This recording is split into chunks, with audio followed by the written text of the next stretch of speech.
గత నెల రోజుల నుంచి వరుస దొంగతనాలకు పాల్పడుతున్న కోహెడ మండల కేంద్రానికి చెందిన పెసరు పరశురాములు, వెంకటేశ్వరపల్లికి చెందిన రేగుల శ్రీనివాసులు కలిసి గుండారెడ్డిపల్లి, బష్వాపూర్, కోహెడ గ్రామాల్లో రాత్రి సమయంలో ఇంటి తలాలు పగలగొట్టి బంగారం, వెండి వస్తువులు, నగదు దొంగిలించారని వారిని ఈరోజు మధ్యాహ్నం 3 గంటలకు ధర్మసాగర్పల్లి రోడ్డుకు కోహెడ చెరువు కట్ట వద్ద అనుమానాస్పదంగా తిరుగుతుండగా పట్టుకున్నారు.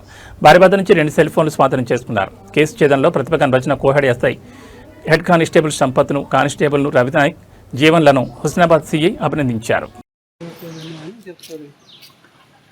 నాకు గెలిచేవని నేను అంటాను.